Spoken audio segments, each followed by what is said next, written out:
And welcome to Weather and Ag in Focus on this last Monday of February 2026. It's a cold one out there. Temperatures ranging from about 8 to 13 degrees, so a chilly start to the work week. I'm Chief Meteorologist Dean Wysocki, along with our Ag Director Bridgette Readel. And Bridgette, how was your weekend? The weekend, dude, this week is full up of stuff. Good Lord, I don't even know where to begin anymore on all the things you guys need to know about today. Oh, you have a busy week ahead. You have a busy week ahead. We have a lot of great things going on. First of all, giant thank you to AGCO and Fendt Equipment. They're going to make sure that you get live reports from Commodity Classic down in San Antonio, Texas this week. I'll be heading down there tomorrow. And really, the thing to remember is they are unveiling some new tractors. So I'm really excited to be able to see what those look like. We'll be in the booth during their VIP event on Wednesday because, hey, leaders drive Fendt, and who doesn't want to go see what's happening with them today or this week as well? Commodity Classic is the largest indoor farm show in the U.S. We are going to be seeing some visits from folks like USDA Ag Secretary Brooke Rollins. She will be taking the main stage at 3 o'clock on Wednesday afternoon. Lots happening. So, yeah, you might want to check on the weather and make sure it's good, because I heard 80s in San Antonio. To get out of here, I know. It's supposed to be beautiful down there. You might find Bridgette out at the pool, possibly. It is going at night after I get done with everything. You do have some nice weather going down into San Antonio. Beautiful city down there to enjoy that. Even though it's a work trip, you'll get out of the cold and you'll be in some very nice weather. But boy, I'll tell you what, at least we don't have to deal with the stuff they've got going on in the Northeast. They've got a snow-a-cane, if you will, with the central pressure of this area of low pressure equivalent to a Cat 2 hurricane. They've had wind gusts along with blinding snow, wind gusts between 60 and 70 miles an hour in the Northeast. Ooh. So unbelievable, just blizzard conditions from New York City up through Massachusetts. It's just a mess up there. For our area, though, well, it's cold, but at least it's quiet. We've got temperatures out there in the upper single digits to lower teens, and we'll make it up into the mid to upper teens this afternoon. There are breezy conditions outside with those southeast winds picking up at about 10 to 25. Now, tonight, we're not going to see temperatures drop off any. We're actually going to see temperatures rising towards morning into the 20s with increasing clouds, and we could see a snow shower or two early Tuesday morning, and then a cold front will press through. So we'll see a morning high in the 20s, and then blustery conditions develop tomorrow afternoon out of the northwest with falling temperatures. We'll see northwest winds 20 to 30 and gusting higher. That will produce more blowing snow and reduce visibility tomorrow afternoon. And then Wednesday, well, a quiet day, but colder, highs in the teens. And then a clipper system rides to our south Wednesday night, Thursday morning, and will warm up Thursday and Friday into the low to mid 30s before another Arctic front hits. It looks like Friday afternoon, again bringing windy conditions and maybe a snow shower or two on Friday with falling temperatures from the 30s into the teens, and then that will set the stage for a cold weekend with temperatures between 10 and 15 for highs and nighttime lows 0 to 10 below.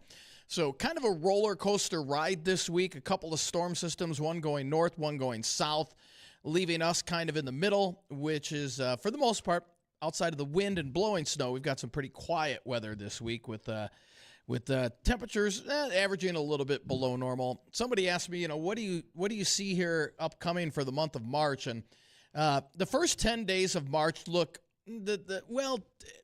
pretty close to normal. Sometimes, at times, a little bit below normal.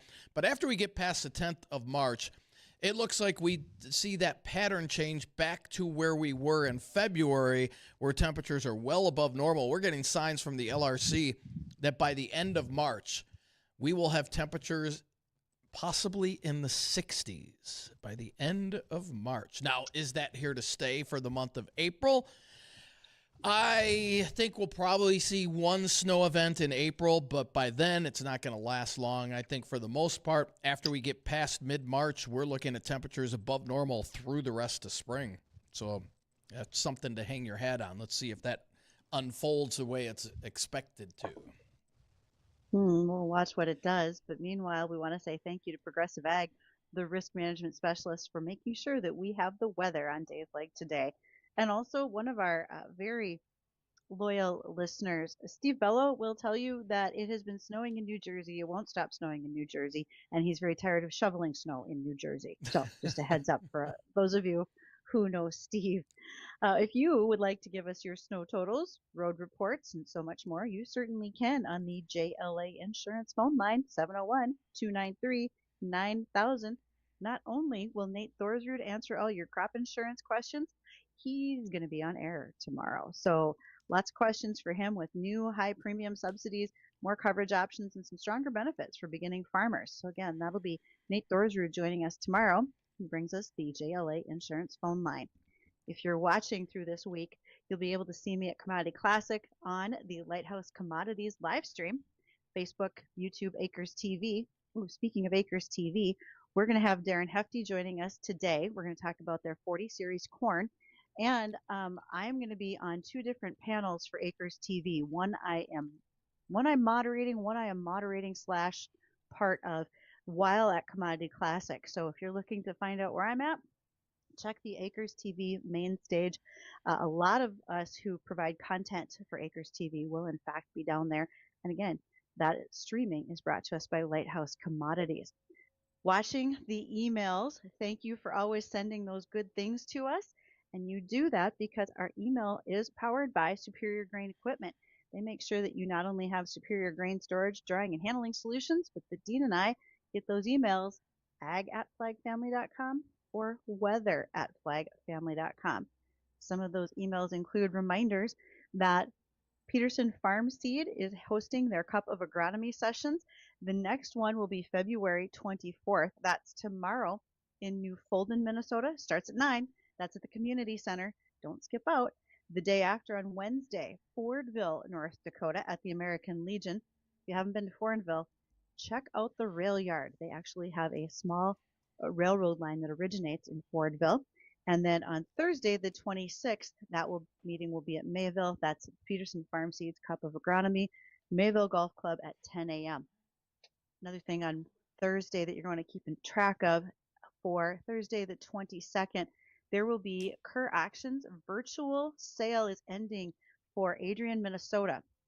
It opened right now, opened yesterday. So if you want to do a little online shopping, download that Kerr app. You have till Thursday for that Adrian, Minnesota sale that's going to end just before noon on Thursday. What's important about that Adrian, Minnesota sale is if you buy something, your trucking is so much closer, right? You can go get to it a lot faster. Meanwhile, there will be a farm retirement auction that already has opened as well. That closes on March 3rd. That's in Illinois. And that closes next week, March 3rd at 10 a.m. Don't forget to use the Kerr Auction app when you are checking those things out. That's just the start of the week. It's only going to get busier. Hey, on a side note, Bridgette, did Steve say, does Steve have power? I'm just seeing between New Jersey and Massachusetts, over 300,000 without power. That's just New Jersey and Massachusetts. I think he does because I saw some messages from him earlier. Hold on. He said he's done with winter. He's done snow. He's done shoveling. Nothing about power being out yet. So, Steve, if you don't have power, let us know. We can't do anything about it, but hope for the best. Well, I mean, really, we're tied up here. Well, if he can message us on Facebook. Look, I'm just saying I want my comment to go out. If he doesn't have power, how's he supposed to message us? Very easily. I'm just worried about his beer getting... Easily? What do you mean easily? With like a Harrier pigeon? How do you think he's going to do it? He's got internet on his phone. If there's no power, how's there internet? Because not everybody else is out of power. Yeah.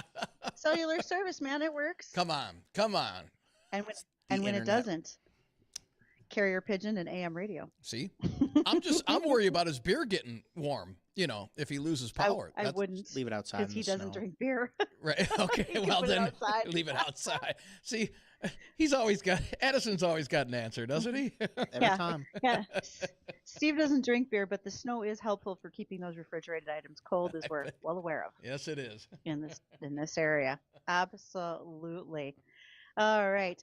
A couple other things. We're going to, as I mentioned, Darren Hefty is going to be joining us here in the next segment. We're going to talk about the 40 Series corn that's coming from the Hefty Seed Company.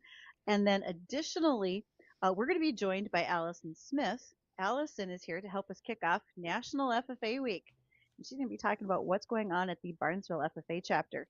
Allison has been one of our Cass County Farm Bureau Assistant Ag Director interns. She spent time with us last summer, and also then last fall she helped us out during the WDAY radio farm show. So we'll hear Allison here about 1:30.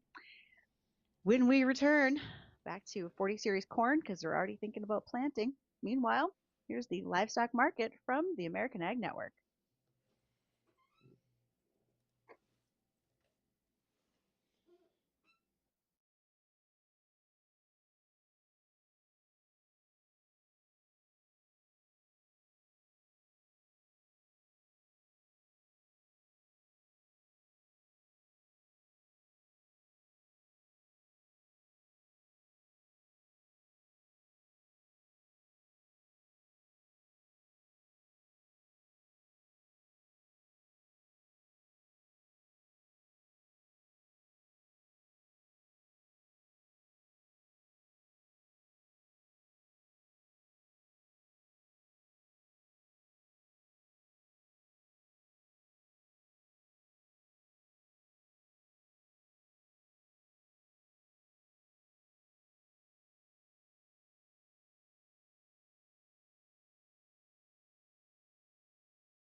Welcome back to the wild week for agronomy all over the place. There's so many things going on right now as we get prepared to head to the field sooner rather than later. Thank you to Agco and Fent. They're making sure that you're going to hear live reports from me at Commodity Classic this week. Jumping on a plane tomorrow, and I'll make sure to report back. I will also spend some time on the Acres TV stage and let you know who's talking about what. I understand that Valent is unveiling a new product for weed control in corn and soybeans. And then also I have an opportunity to work with Michelle Martin of AgMag and Kelly Griggs of Griggs Farm. And we have a panel discussion going on down there as well. Part of Acres TV, Hefty Seed Company, and so many other enterprises would be Darren Hefty, who joins us today. Darren, usually I hear your voice during our commercial break, and then I make comments to myself about what I hear you saying. And lately it's been about 40 Series Corn. So tell me more. Well, there's always so much to talk about, and yeah, you mentioned how planting's just right around the corner. I'm excited about it. We don't have any snow on our farm right now. We desperately need the moisture, but I guess maybe it's going to come a little bit later this year. But when we are dry like this, it gets me excited about planting early. And then the big risk is just going to be, is it too cold to plant? And we've heard that our whole lives. It's too cold. We've got to wait longer. And I know my dad, they never liked to plant until we got into May just to be on the safe side because he didn't want to have to replant. Well, we can't do that anymore. And we see a lot of farmers looking at the crop insurance date of April 10th that they would like to get started then, but it's still kind of cold about that time. And so we've done research for more than a decade on what can we do for seed to improve survivability, improve early vigor, improve early emergence, those kinds of things. And that's how we develop 40 Series Corn. All right, 40 Series. Does that have to do with the temperature by any chance? Am I going to break my rule of your soil temp needs to be 50 degrees or higher? Well, it is. And part of the reason why is when I was learning about corn as a youth, this has been many years now, unfortunately. But when I was learning about corn back then, I learned corn starts germinating around 40 degrees. And so that's kind of part of how this got started. I was talking to my brother and he's like, man, I really want to plant earlier, but corn doesn't really germinate till 50. And I'm like, well, no, that's not right. It germinates at 40 degrees. In fact, it germinates really well. It actually starts a little earlier than that. The problem is we have temperatures going up and down. So the soil temperature might be 50 degrees in the afternoon when the sun is shining, but at night it's back into the 30s. How do you know when the right time to go is? And so that's part of it. So we look for a lot of different things as we're picking hybrids, as we're developing different seed treatments, and just looking at our farming practices. How can we raise corn when it's a little colder? Because here's how I look at it, Bridgette. The ideal date for planting corn on our farm is around April 20th. That seems to be, on average, the day where we get our highest yields. But I can't plant everything in one day. And when I look at what about May, I'm losing a bunch of yield. So I've got to find a way to plant earlier than April 20th so that April 20th is kind of the sweet spot where a majority of my crop goes in and I'm done by the 25th.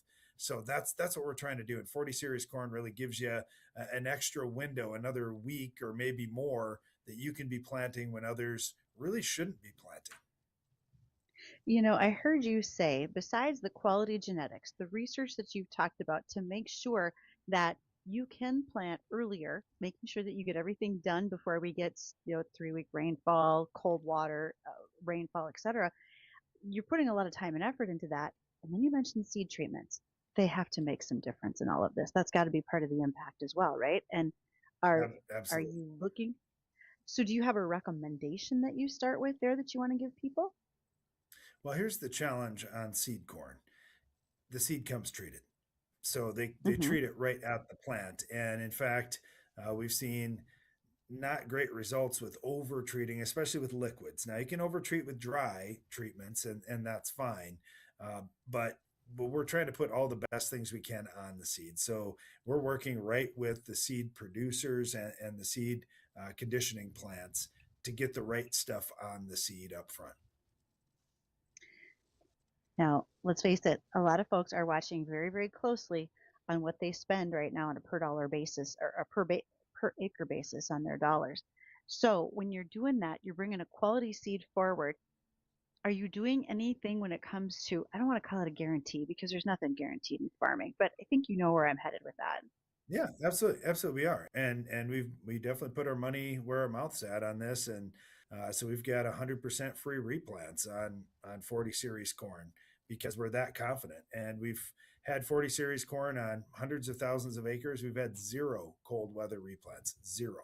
So that's good. I don't mean to jinx it heading into this spring because I'm sure eventually we're going to find just the wrong weather conditions, but at this point we haven't yet. So you can plant with confidence and plant early. The Does big that thing, 40? Bridget, is we want the soil to be dry. And, Okay. I know how it gets to be. You get into June and you're like, if I don't plant today, I'm never getting it in. And I've got to kind of fudge a little bit on the soil conditions. But we just want, we would love you to be after the crop insurance date. That way you've got coverage from crop insurance because the crop insurance people know what their odds are of a failure. So we'd like to plant after the crop insurance date, but we also want to plant when the soils are dry. If soils are dry, we're going to have great results.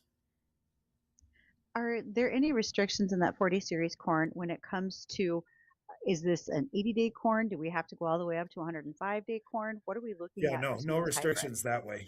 No, no, it could be Okay. 75-day corn, 80-day corn, it could be 110-day corn.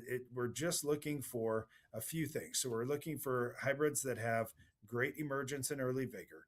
We're looking for an amazing seed treatment, better than anything else that's out there today. There's nothing else comparable to it. And then the other thing that we're looking for is what is the cold germination score going to be on the seed? So for us, we're so serious about this. We built our own seed lab. We've got 2 certified technicians here, and we built a room that's at 40 degrees. So we do our germinations in a room that's 40 degrees. And if the seed is not going to be at a high percentage in 40-degree temperatures, we don't bring it forward. So we know right away we've got seed that can tolerate it. Plus, we have a All right. great I meat don't think locker I, here, Bridget. I was going to say, I don't think I have to go to the 40-degree room to make a purchase. So where should I go to do that, Darren? Well, of course, I'm talking about our Hefty brand corn, and we've got Hefty stores just all over the Dakotas and Minnesota. So you got lots of places you can go to and find the best hybrid that works for your area. But the 40 series corn is something that is a real legit big deal, and it's pretty interesting. We don't see any other companies doing exactly what we're doing, and certainly not having the guarantees that we've got. So it who knows? Maybe we'll be the only ones doing this for a while. Maybe the market isn't big enough that the big guys are just not going to spend any time trying to develop something like this. But there's a lot of innovations that happen on individual farms and with small businesses. This is one of those things that we're the first ones to bring this forward. And like I say, it's working great. Well, you went ahead and built the facility to test it and figure it all out. So I'd say you probably have your hands on that pretty well. So, Darren, Yeah, I'm excited thank you about for that. joining us. Oh, are you going You to be bet. at Thanks so Commodity much. Classic this week if people Yeah, stop I'm going to by? be at Commodity Classic. Yeah, Brian and I are both speaking on Thursday and Friday, so I'll be down. I don't know what we're going to do though, Bridget. It's supposed to be like mid 80s. I think I might melt. I'm kind of used to these cold temperatures up here. That's going to feel really warm. Dude, you're a redhead. Pack some sunscreen. I don't know if that'll even help with that kind of heat. All right, I will get to see you later this week, folks. This is Darren Hefty talking about 40 Series Corn with the Hefty Seed Company. And after the news, when we return, we'll be joined by Allison Smith. She's with the Barnesville FFA chapter. We're going to kick off National FFA Week.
It's a big week going on with Commodity Classic. Thank you to Fent and AGCO for making sure that we can deliver reports to you about what's been happening down there. This will be the national meeting for the American Soybean Association, as well as national corn growers and the sorghum growers. Because thanks to Fent, they are your partner for advanced ag machinery and smart farming solutions. They are unveiling a new tractor on Wednesday that I get an opportunity to see. Looking forward to it. Also, Tech Support Farm will be down at Commodity Classic this year. In fact, Chris Sherman will be at the trade show, and he will be doing fence check assessments with you in person. So if you're coming on down to San Antonio, feel free to look him up, and you can even still go ahead and do that fence check assessment online at techsupport.farm. How's your cybersecurity for your farm or agribusiness? Well, we are joined by one of our past Cass County Farm Bureau assistant ag directors. I named that, and yet I stumble over the words myself, so goodness. We're joined by Allison Smith. Allison is with the Barnesville FFA chapter. Happy National FFA Week, Allison. Happy National FFA Week. All right. Tell us a little bit about FFA Week. This is a big deal for everybody, you might say. Oh yeah, for sure. Right now, the Barnesville FFA chapter, we're ready and rolling. We just finished our photo contest, so we have results that are going to come out for that this week. We're having hot dogs for our staff and teachers this afternoon. We're doing dress-up days to try to involve all the students, and we plan on Friday to do what we call Kiss a Calf. And hopefully we're going to have 1 or 3 teachers get nominated and get everybody in, and they ought to kiss the calf. And then we've been pretty active on our social media too. Okay, let's just back up a little bit here. First of all, Dean, do you want to start with this question? Oh, no, you go right ahead. So the Kiss a Calf, just a fundraiser, a fun thing. Should we be sending in nominations for our favorite teachers? How does this work? It's just a thing. It's just within the school and the students. I'm not personally behind it this year, but in past years it was Kiss a Goat and just students, whoever they nominated. And unfortunately that year it was our chemistry teacher, but he had a lot of fun with it. Obviously the teachers have to say yes. If they're not comfortable with it, then it's a no-go. But most of our school is pretty good with it. I'm sorry, this isn't a fundraiser. That's, it's like costing someone to nominate. So you could possibly drive up a little bit more funding for the chapter. Yeah, that's what the donkey basketball's for. That is true. You guys did have that going on not so very long ago. So let's talk about a little bit about National FFA Week. There's a reason we host it. Tell us your reasons why you think this is such a big deal for alumni, current members, and others. Well, it celebrates the founding of the National FFA organization. It's always held the week of George Washington's birthday, but really it's to promote agriculture and highlight students. And personally, agriculture is a huge part of my life. Growing up on a farm and being active in 4-H and FFA, I realize how important it is in so many ways. I mean, it feeds everybody. It's economically smart. There's a long list, but it just promotes it and lets everybody know what we're doing and why we're doing it. And yeah. Well, just remember, if it wasn't for agriculture, you'd be naked and hungry. So you're welcome. That's actually a T-shirt that you can find out there. Compliments of the FFA. And I want to go back to your brief mention of George Washington. We host this week in conjunction with President's Week for a couple of reasons. One, George Washington as a president, as the first president, was incredibly well respected and was thought of as very business savvy. And so for the FFA, he is symbolized as the treasurer when we do our opening ceremonies because, as we say, he was better able to serve his country because he was financially independent. And that's one of the things that we teach students through ag education and FFA is finances and entrepreneurship. Because of that, Allison, can you remind folks what you do when it comes to entrepreneurship, your supervised ag experience program? Yeah, my supervised agriculture experience is I have a show pig operation. I currently don't get to farrow any, but every year I buy piglets. I turn them into the show animals I want, and then I'm then able to market them and when sending them to market, gain some of those profits back. I also work as a farmhand on my family's farm, and because of this, I get to rent 36 acres this summer. So, as you mentioned with FFA week, you get to highlight a number of other things, and that brings in like you're doing a teacher appreciation, you're talking about members and alumni. How can other folks from your community participate in what's going on for National FFA week? Are there things that stand out that they could be a part of? The number one thing that stands out to me is Thursday is Give FFA Day, and so I know if you're looking to donate, there's many places that allow that. As for our chapter, we don't have really anything big this year involving the community, but just joining us and talking about FFA, coming to different events, supporting us at the county fair is all good, solid things you can do. Now, Give FFA, that is similar to what we do for Giving Hearts Day in the state of North Dakota, but Give FFA is done across the entire U.S., where folks, especially alumni and supporters, can donate their dollars to go towards all of the benefits of the FFA program. One of them is the Blue Jackets Bright Future program, where students are awarded a jacket when they fill out their application. Maybe there are those who can't afford them or don't have the means to have a jacket, and this supplies jackets to students across the organization. Is that a program you participated in, Allison? Did you fill out an application for the Blue Jackets Bright Futures program at one time? I did not fill out an application. However, our chapter is taken into, I mean, we've had several members apply. I think this Mm-hmm. year, I want to say 10 or 15 students received a jacket just because they were able to apply, had that need for one. And they wrote I think they had to answer a couple questions and wrote about it. And it's truly awesome to see how excited some of those younger members just getting into FFA are, just to have that jacket, to not have to wear someone else's and get their name on it. It's truly cool to see. You have your state convention coming up in April. Do you have plans to participate in specific activities that tie back to what you're doing with National FFA Week, things that you might be thinking about now or planning to participate when you get to your state convention?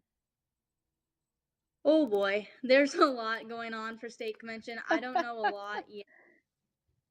As being a region president, I've been told that I have to do a little bit more behind the work type of deal. But a big thing with state convention is state degrees. I got mine last year, so I've been helping students this year get their applications ready, and that's always a task. Those applications are huge. They take a while. I remember doing mine many moons ago, and then it was all by hand. Now you just have to point and click on a program to get it all in. So nice work for you there. Don't be fooled. Our, Don't be fooled. Website is hard. and I know you're going to be graduating before it, but do you have plans to do donkey basketball in Barnesville again this fall? Oh, for sure. Without a doubt. But this time I'm gonna win. I like that attitude. All right, it is National FFA Week. This is Allison Smith. She is with the Barnesville FFA chapter. She's a Minnesota regional officer as well, and she wanted to make sure that we knew what was going on for National FFA Week. Allison, anything you want to add for listeners today? No, just make sure you have a great day and happy National FFA Week. Thank you ever so much. And so when we return, we've got headlines, we've got a catch on the weather, and I bet there's probably a few more things. So we'll do that when we return.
Hey, welcome back to the Weather and Ag in Focus. 1:52 in the afternoon. Temperatures outside in the lower teens here in the central and southern valley, and in the lakes country. Go up in the northern valley. Temperatures are only about 5 to 10 above, and we'll make it up a few more degrees today.